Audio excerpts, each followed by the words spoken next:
ఇది దారి ఇది. ఓకే, ఇటు సైడ్ లెఫ్ట్ సైడ్ నుంచి ఇగో ఇక్కడ ఈ నుంచి కొంచెం ముందుకు పోతే కెనాల్, లెఫ్ట్ సైడ్కి వెళ్తే మన విలేజ్ వస్తుంది. ఓకే, 20 ఫీట్ల దారి ఇది. కొంచెం చెట్లు మొలిచినాయి లెఫ్ట్ రైట్. ఇక్కడ కెనాల్ ఉంది కదా, ఇక్కడ రైట్ సైడ్ కడి ఉంది కదా, కడి నుండి చెట్టు వరకు మొత్తం చెట్టు అవతల దాకా వస్తుంది. 20 ఫీట్ల దారి ఇదంతా. 20 ఫీట్ల దారి ఇట్లా కింది దాకా పోతాడు. ముందు ఇంకా అగ్రికల్చర్ ల్యాండ్స్ ఉన్నాయి.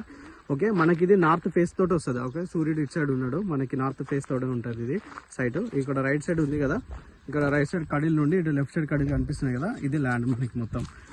ఓకే, ఇక్కడ నుంచి మనకి రైట్ సైడ్ వరి పొలం అగ్రికల్చర్ చేస్తున్నారు కదా, అక్కడ దాకా చుట్టూ కడీలేసి ఉంటాయి మనకి సైట్ అంతా. ఓన్లీ కల్టివేషన్ ప్లేన్ చేసి ఉంది, కల్టివేషన్ చేయలేదు కాబట్టి ఇట్లుంది మనకి.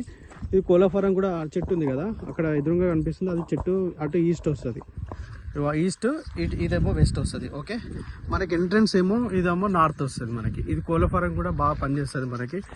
ఎకరం 9 గుంటల ల్యాండ్ ఉన్నది మనకి. ఓకే, మంచిగా డబ్బా షేప్ ఉంటుంది. అక్కడ రైట్ సైడ్ కనిపిస్తుంది కదా, అక్కడ నుంచి ఇక్కడ లెఫ్ట్ సైడ్ కడీల వరకు. ఓకే, ఇది సైట్ మనకి.